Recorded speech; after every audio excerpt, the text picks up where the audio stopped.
Welcome into the Fantasy Football Diagnostics Podcast, where we provide you with your weekly diagnosis of everything fantasy football. Whether it's season-long leagues, dynasty, DFS, or sometimes even IDP, we got you covered all year long.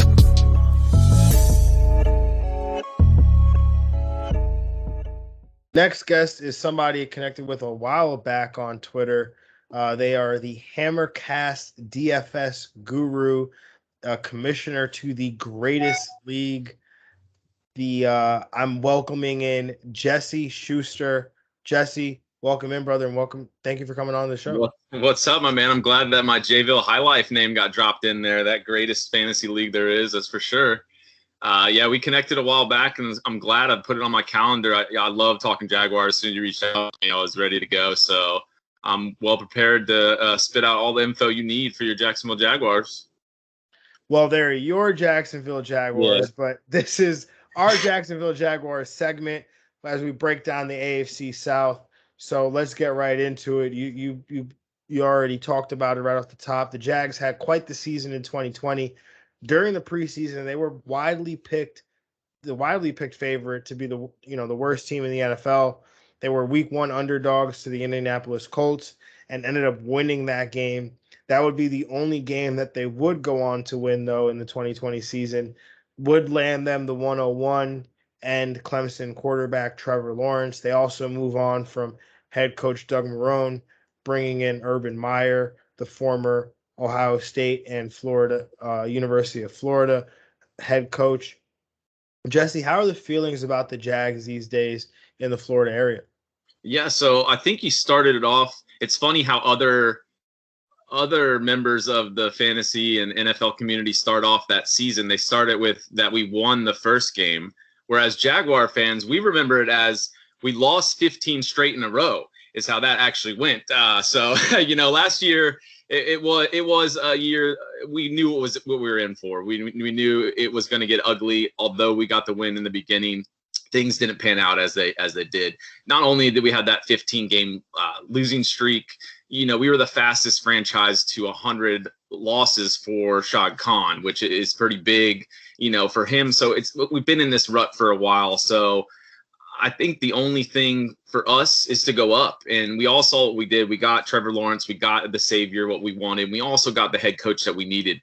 And I believe that's a big part in winning teams. We talk about Belichick and Brady, Reed and Mahomes. You can go back, you got all kinds of coach. It's always coach, quarterback. And now we have that combo here that we haven't had in a while. We've either had what we thought was the coach and didn't work out, or what we thought was the quarterback. We've never had both at the same time. So for the 2021 season, I think there's a lot of optimism, and that's the word I'll probably use the most when talking about my Jaguars. That's for sure. New coach, new offensive coordinator, new defensive coordinator. And we're talking, I know the NFL nowadays, there's a lot of turnover, but at least 25 new players on the roster, all under 21. So, there's a lot of youth and a lot of new enthusiasm for this team. So I like where we're going for the 2021 season. Yeah, a lot of people were down on the Urban Meyer hire. I was not one of those people that were down on. I was down on that hire. I said it in the preseason, or not the preseason, but the offseason when he was hired, that everyone had been complaining, oh well, he's coming to an NFL team and he's not going to be able to communicate with these players. And I'm like, do we realize the Jags have the youngest roster in the league at the time? I think they had an average age at the time of like 23. It was like, yeah, it was, I think the first or second, like you said, in the league for sure. And so I'm like, Urban Meyer was just like 4 years removed from recruiting these kids in their living room. Yeah, exactly. The same guys he's recruiting are now coming into the NFL, so he doesn't even have to recruit them now. They're just falling into his lap almost. Yeah. So I was one of those where I was like, I think Urban Meyer fits with the youth on this team very well.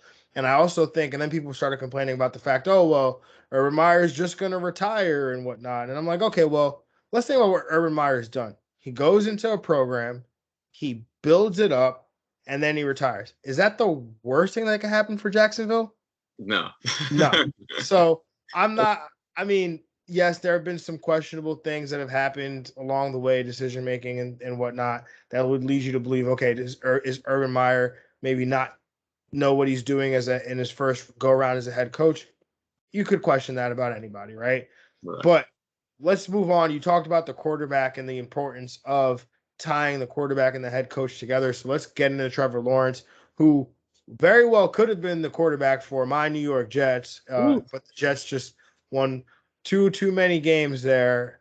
I've never been a Jets fan in my life except for 2 weeks, baby. 2 weeks last year, I was a Jets fan, and boy, was I happy. I mean, they could not have given us a better gift than giving us Trevor Lawrence. Obviously, I'm telling you, man, you've never seen me chanting Jets, Jets, Jets, Jets, baby. But when it happened, it happened.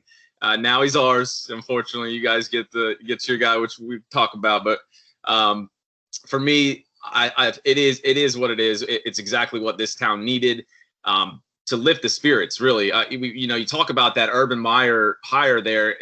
Half the people in Jacksonville, if you're not aware, are Florida Gator fans. I'm a Florida Gator fan. Most people in Jacksonville are Florida Gator fans. We're very close to Gainesville. So for me, I was very hesitant on do we accept Urban Meyer? Do we not accept him? What's the deal with this? So I've accepted him full turn. I've seen what he's done for multiple programs.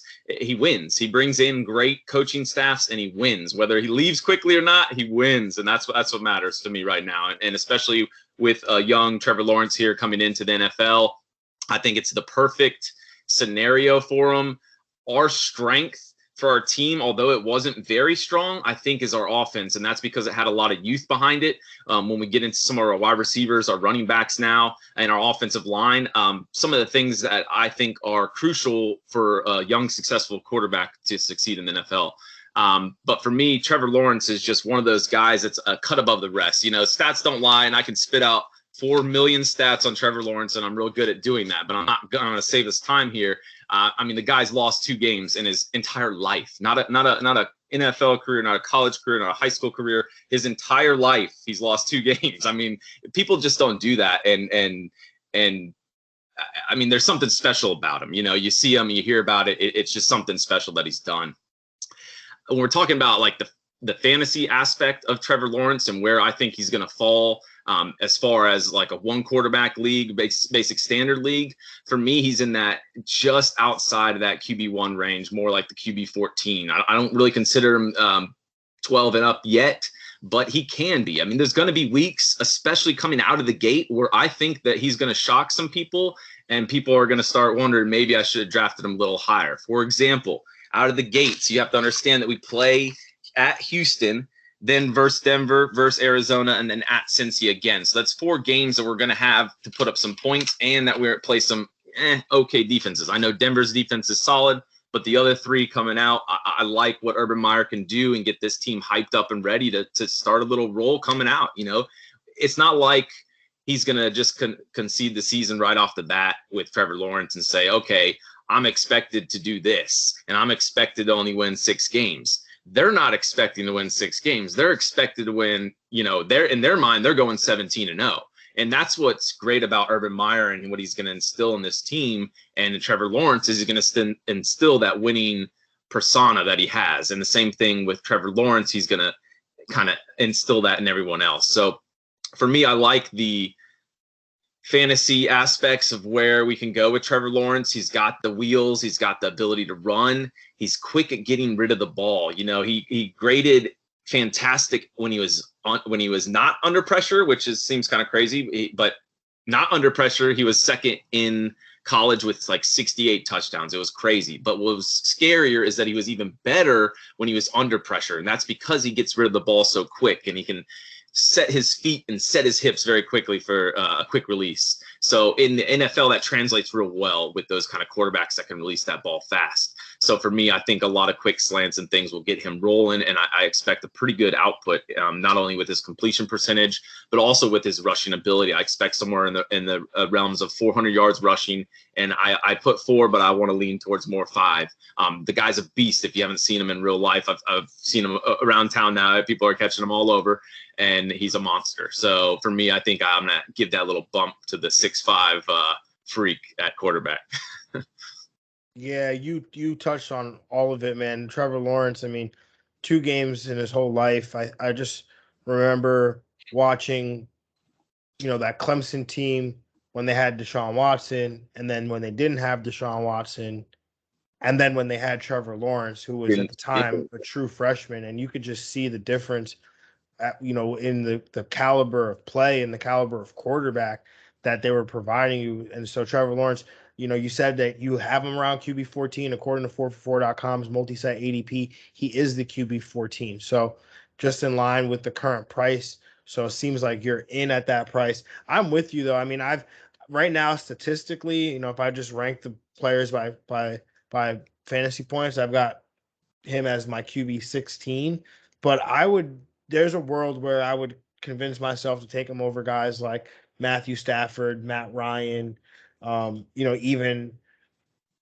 obviously I have Justin Fields up here, so I would take him over Justin Fields because there's no guarantee that Justin Fields is even going to start at this point. Right. So Trevor Lawrence, I mean, like you talked about, I've got him down for 444 rushing yards. So he's a long strider. So even if he doesn't look like he's moving fast, he's covering ground.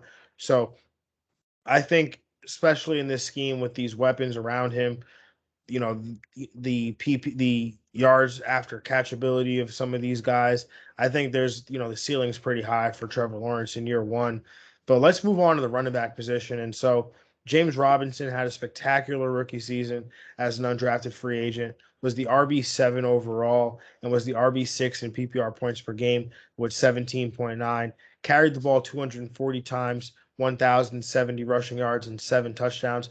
Also saw 60 pass targets, which he was able to turn into 49 receptions for 344 yards and 3 touchdowns.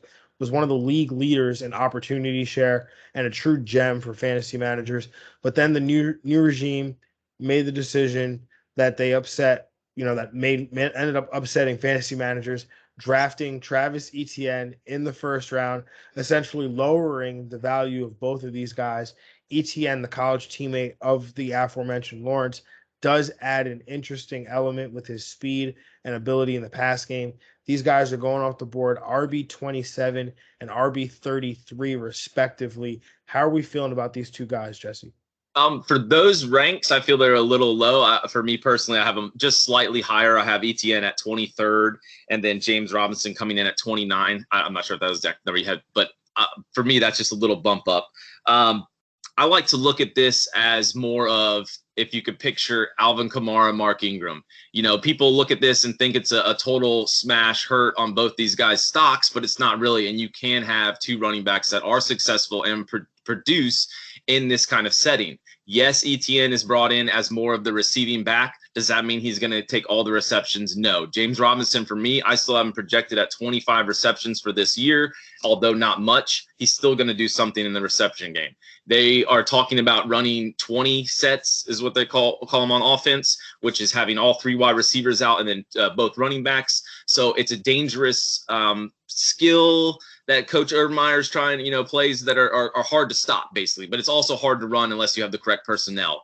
With both these running backs in at the same time, you have that option. I think it gives Urban Meyer 2 weapons. I don't think he cares about fantasy at all. I think he just cares about doing well at running the ball or doing well at scoring. And that's what he's going to do with both of these guys. You talked about James Robinson and his amazing stats and everything, and it was fantastic. Trust me, unbelievable. It was great. Yes, it was marred by the terrible season that we had, so it was hard to get rolling behind it. But as an undrafted free agent, he set the NFL record for most yards. Etienne, on the other hand, coming out of college, has stats, physically is a better running back. He's put up better statistical numbers than almost anyone. When I was looking back at it, I saw it had 4 consecutive seasons of 750 rushing yards and at least 13 touchdowns. And then, of course, his sophomore year when he had 1,700 all-purpose and 26 touchdowns. So that to me was pretty insane. He didn't do too much in the first half of his college career, but in the second half, he had over 1,000 receiving yards and 85 receptions. So he is going to produce. We also know that he's Trevor Lawrence's best buddy in Clemson. I mean, that can't be just forsaken and gone. You have to factor that in, I think. It's a human element here in this game that we play in the NFL.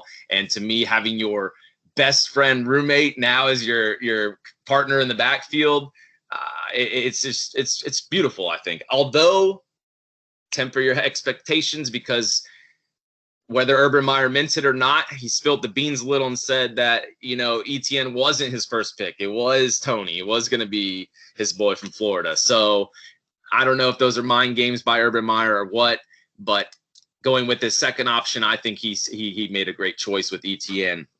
But I do expect both of them to produce. One other factor that you must factor in is a guy named Carlos Hyde. He does not go away. He is still there in the backfield. He is going to take some touches in some form. Did not like the Carlos Hyde? No, I did not like the mention of Carlos Hyde. No, but he has to.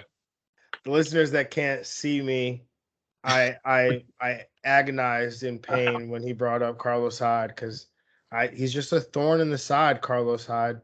He is, but that's why I have to mention him, because he is going to be there for some amount of touches, hoping not to vulture any touchdowns from either one of these guys. But again, you're also talking about a rushing quarterback.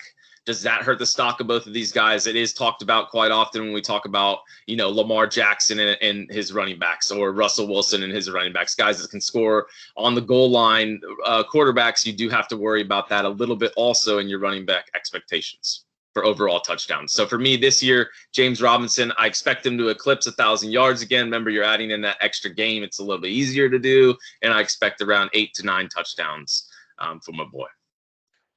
Yeah, it's interesting, right? Because it depends on how you see these guys. And obviously you seem to think that James Robinson is going to continue to be that guy. And I think the fantasy community pretty much agrees. These guys, James Robinson is the leader in ADP according to 444's multi-site ADP. I, for one hand, have it ETN being the guy.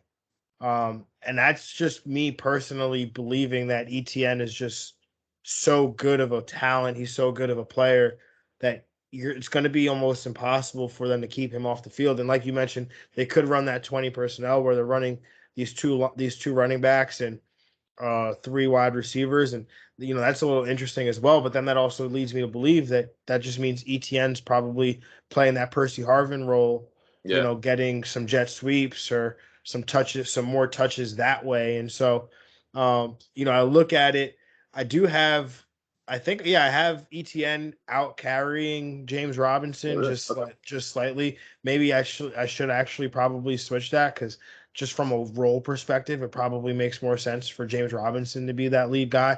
It's just find it hard to believe that they would spend first round draft capital on ETN and not use him. So, but I didn't know about the Kadarius Toney thing until you just mentioned it. So it slipped. He learned very quickly about a lot of things about spilling the beans to press and other stuff, and he right away it was all over the Jacksonville news that he said he wanted Tony.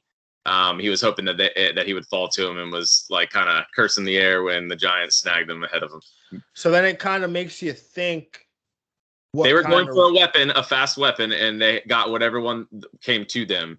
Unfortunately, it was in the form of a running back instead of what would have been maybe a wide receiver. So I'm happy. I'm happy either way, honestly. I can't complain. No, that definitely sheds some light on the decision and have some shifting to do with my projections over here. But this is why I do this series, because I got to get my info from the Jacksonville Jaguars. Well, one more thing back then for Trevor Lawrence, because I left it out and I had it starred on my paper that I had to say. What people forget about with Bevel is he did coach for the Seattle Seahawks. He was their offensive coordinator in 2012 for rookie, we all know, Russell Wilson at the time. So he does have experience with those rookie quarterbacks, and not only doing well with them, but showing that he can do very well with them. So I like the experience that Bevel brings with a rookie quarterback, as well as experience just across the board in the league itself. He's coming from Minnesota, so I think Trevor Lawrence and him are going to kind of bond real well. No, absolutely. I mean, Darrell Bevel, he's a guy that 2 years ago got a bad rep on this podcast for being a run first coordinator, but then I've come to realize it wasn't his fault. When you spend time coaching under Pete Carroll and Matt Patricia, you're going to become a run first head coach. And so I think we saw Darrell Bevel really come into his own last year when he had the opportunity to be the guy for the Detroit Lions. And I think this year, paired with a coach like Urban Meyer, quarterback like Trevor Lawrence, and weapons around him, I think we see that offense open up a little bit, which hopefully means these wide receivers get involved. And DJ Shark, he's been the main guy for the Jags these last 2 seasons, had the down year between injuries and some poor quarterback play, finished with 93 targets for 53 receptions, 706 yards, and 5 touchdowns. Finished as the wide receiver 44 in PPR points per game at 11.8. Laviska Shenault in his rookie season impressed when given opportunities, and the hope is that his second season with a quarterback upgrade, he could take this massive leap. As a rookie, he converted 79 targets into 58 receptions for 600 yards and 5 touchdowns. Also added an additional 91 rushing yards. This was good enough for wide receiver 49 in an 11.2 PPR points per game. Then there's Marvin Jones, who signed with the Jags in the offseason after leaving the Lions. Had a good season in Detroit, also turning 115 targets into 978 yards and 9 touchdowns. Actually has had 9 touchdown receptions in 3 of the last 4 seasons, but he finished as the wide receiver 26, 14 PPR points per game. These guys are going off the board as wide receiver 32, wide receiver 44, and wide receiver 48, respectively. How do you value these guys, Jesse? I value them a lot. I value my boy Chark, top dog, and there's a few different reasons. Last year he's coming off of, I think it was his 5th different quarterback, coming out of the gates. He did get targeted a bunch, but they were inaccurate passes. He was coming off of a sprained ankle that was real bad that hampered him pretty much the entire season. He came out of the first 4 weeks, looked like the next best thing, sprained his ankle, could never really rebound. Now in this offseason, I don't know if you saw this either, but right away, Urban Meyer's calling him out for being a little weak because of him being hurt so much. So now he's kind of got this chip on his shoulder. He's been adding muscle. I think he added about 10 to 15 pounds of muscle. They say he's actually the fastest he's ever been. And if you remember from his combine scores, he was the fastest at his combine at the time. So for me, I like the talk of Chark, and I like what he's done in the past. So for me, I'm going to keep him there at that number 1.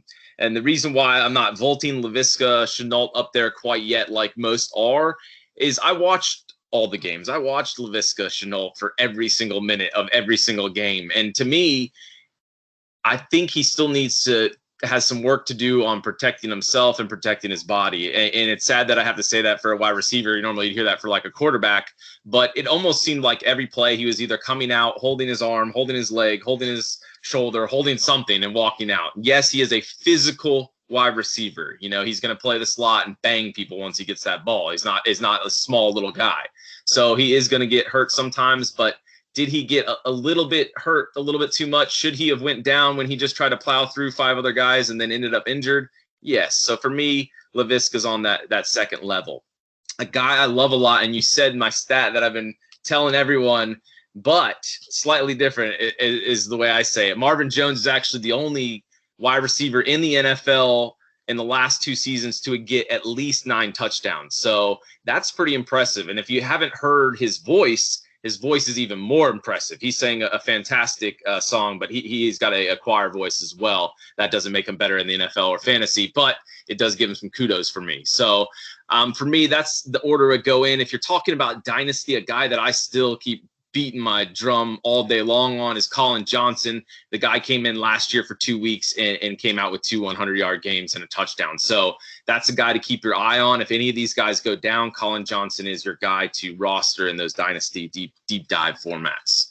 But as far as our offense goes, and I was looking back at stats, team stats and everything, and most of ours are 30, 31st, 32nd, 29th, 28th, whatever it is, except one category, and that was attempts. And the reason why, obviously, we were down in a lot of games, but we were actually 7th in attempts with 613 in the NFL. So I don't think we stray too much from that because we did still run it a ton with James Robinson, and we're still throwing it 613 times. Yes, it's probably because we were down 613 points to begin with, but we had to throw it a bunch. So I think that trend continues. Urban likes to throw the ball. He likes fast-paced game. I see 600 attempts being very easy for Trevor Lawrence and company. For me, the wide receivers, I didn't actually put them in the exact ranking. So I know you maybe have those in front of you to help with where Chark is going. Yeah, so in terms of ADP, Chark is the wide receiver 52. Oh, sorry. Nope, wrong show sheet. It's okay. Excuse me. No, I know he's going very late. Is what I'm saying. Chark is the wide receiver 32. Okay. Yeah, so just on that cusp of wide receiver 3. Yeah, and then Shenault is 44, and Marvin Jones is 48. Yeah. So for me, I think Jones is probably going to taper off and drop a few tiers when it gets closer and closer. When people start noticing, hey, it's a third wide receiver in Jacksonville. People are still hesitant on Jacksonville and in general, in our offense, on our defense, and whatever. And I understand. I mean, like I said, the fastest team to 100 losses for our owner. I mean, it's going to do that to you. One win will do that to you. So I think that's time for most people to capitalize, is when you see these situations where people are hesitant on jumping on these guys. And for me, I think someone like Chark as your wide receiver 3 is gold. If he doesn't pan out, then, I mean, what kind of round did you use on him? An 8th, 9th, it was pretty late probably to get him. So it's not necessarily wasting a draft pick. It's not that much risk and reward. Whereas last year there was a lot of risk reward with Chark. I remember writing multiple articles on him and Minshew and how it was going to be the next best thing. And it did. It looked like it in the first few weeks. I mean, shoot, we beat Indy and we're looking like the best thing in the world. But then it fell off. But last year you had to spend a 4th, 5th round pick on Chark. This year you're spending, half that, 8th round, 9th round for him. So I like where the wide receivers are at. They're not going too high where you can't reach them, and you can't. It's a great spot where you could stack them. I mean, you're talking about Trevor Lawrence as the 16th quarterback off the board now, Chark as a 32nd. This offense is going somewhere. It's not going to be like it was in 2020. Yes, it'll be there in the sense of we're going to have to throw it over 600 times, but we're going to be scoring when those throws come this time. It's not going to be like last year. Yeah, it's interesting because, like you're saying, these guys are all valued so low because people are so afraid. But one of these guys has to emerge as the guy. And it's tough because I love Laviska Shenault. There were times last year where it just seemed like he was underwhelming. And I think and I don't know if it had much to do with him as much as the role that he plays and how they use him, because he's not really a downfield threat. He has a very low ADOT, low yards per reception. And so he just seems more like they try to use him as this gadget player. Yeah, fast tight end, because they don't have tight ends is what it is. Yeah, so then I like that. so I kind of lean Chark because I know that if I want those like week winning type weeks, Chark or Marvin Jones are going to be the guys that are going to give them to me. And very rarely will it be Shenault. I mean, he might be a nice flex play that if I'm on and it's tough because I love Shenault. And I remember there was a tweet that came out and was like, PFF had put out a tweet and it's like, oh, is Shenault a top 24 wide receiver? And I was like, I tweeted, well, is water wet? Yeah. And it's funny because I had done my projections very early. I think like May. I had started like after the draft. I was like, oh well, I know where everyone is, so I'm just gonna start doing my projections. And so Shenault was the guy that I had fallen in love with. But then when you really look, and I think at the time, even without ETN, like you could convince yourself that Shenault has this Percy Harvin role. Yes. But now ETN's here. It's like, well, how do you really where do you fit? Like, is he the tight end? Like, are they going to this 20 personnel? Is Shenault just the tight end now? Like, I'm seriously thinking. I mean, think of our tight ends. I mean, what we got? Nothing, man. We got O'Shaughnessy. We got Tyler. What's his name? I'm going blank right now. Tyler Davis and Manhurts. So and Tebow. I mean, we know what we're talking here. So for me, that personnel that they're going to use is going to keep the tight end off. They're just not going to use it in much, but they'll put Shenault in a position to make some of those gadgety plays, so to speak. Yeah, I think so as well. So you talked about the tight end position, so let's just talk about it, man, because Tim Tebow, man. You talked about all the tight ends, but none of those guys, None of them. O'Shaughnessy, Tyler Davis, Man like hurts. Man Hurts. We've even heard rumors that Colin Johnson was going to move to tight end. Yes, which would be nice. No, would be nice, but none of these guys has an ADP that's anywhere. Anywhere. I mean, I saw Tebow going, and none of them get drafted. Tebow is the only one that gets drafted because of the name, because people want to see the gimmick, and they get drafted like in the Scott Fishbowl. I got drafted, someone drafted last round. Yeah. I mean, 4for4.com, multi-site ADP, Tebow is a tight end 31. Yeah. I mean, he's not. Yeah. It's not anything. So wait a minute. If he's 31, then who's 32? Dalton Schultz. He's going ahead of guys like Dalton Schultz, Okay, all right. Mo Alley Cox, yeah, Dan Arnold. I don't know, man. I would take these other guys all day. I would take all of them. All of them. Yeah. Like every single. All of them are on a team in a position to be a starter. Like Dawson Knox is going one spot ahead of Tebow. I'm taking Dawson Knox. Yeah. I mean, look, all of these guys have as much of an opportunity to score fantasy points at the tight end position, more opportunity to score fantasy points. Yes. Tim Tebow does. Out of Jacksonville, all the coaches keep saying, and I don't know if it's because they missed the ship on the tight end run, but they all keep saying they're confident in their tight ends. Their tight ends look better this year. They're the whole tight end room, all the people they brought in is looking great and fantastic. And I know you have to talk it up. You can't throw poop at your team, but I mean, I just don't see it. And I think every fan here doesn't see that you have to have something. You had to go for something in free agency, and they just, I don't know if they didn't or did and missed out. It's hard to tell. You still got Ertz over there with the Eagles just sitting there waiting for anybody to come pick him up at this point. I mean, it went from they wanted a second to a third to a fourth. Now I bet you they'd trade him for tiddlywinks, So why aren't we at least trying for it? I understand that there's rules in the NFL and they got to wait for certain dates maybe. And I don't know, who knows, but it just doesn't make any sense to me whatsoever. So. Yeah, it's funny. You said that they think their tight ends look better this year. Well, with the 20 personnel, they probably look better on the bench than they did on the field. Of course. Yeah, when they don't play, they look good. They look real good, man. They're on that bench, solid. Look, I have a theory here for you. All right, let's hear this. What if Tim Tebow was brought in? So the day Tim Tebow signed, do you remember what day it was? Oh God, was it 3/16? No, well, I don't know. That's what he always. I don't know. That's what I thought. No, it was draft day.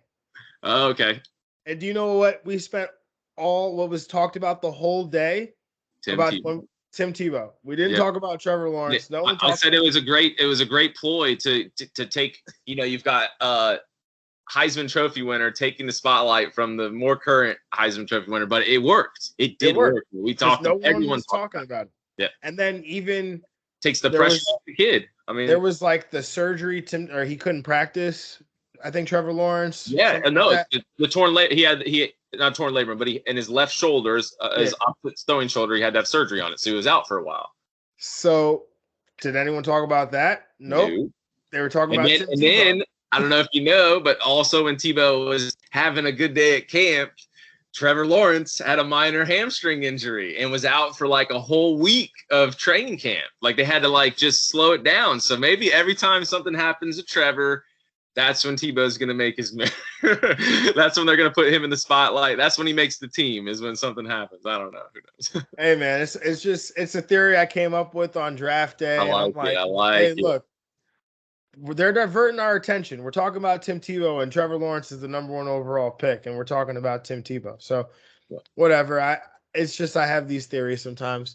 But Jesse, man, this was fun, man. This was a lot of fun. Why don't you let everybody know where they can find you, where they can find your work, and what you got cooking, man? Yeah, definitely. Come check me out anytime at hammercast.com. Right now, it's a little slow. I've just been putting up articles. Generally, when the NFL season starts rolling around, I am the DFS guru for that site. So on Friday nights, we usually do a live Twitter feed or we come off of Facebook, everywhere. So once again, hammercast.com, and I'm Jax Commish is where you can find me on Twitter. And just in case we forget it, because I'm tired of hearing everyone say it wrong, it's a big Duval.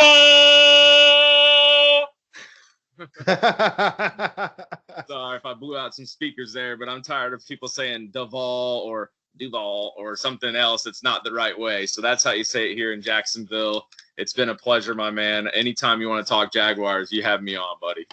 Well, absolutely, man. We'll definitely have to talk. I know that, Jets Twitter and Jacksonville Jags Twitter was in some beef today about Trevor Lawrence, Zach Wilson. We're gonna have that debate in a whole other day. Not really something I think has much merit, especially in July. So let's move forward from that. But definitely, Jesse, appreciate you coming on, man. Appreciate your time, brother. Absolutely, man. And we will catch y'all later. Peace.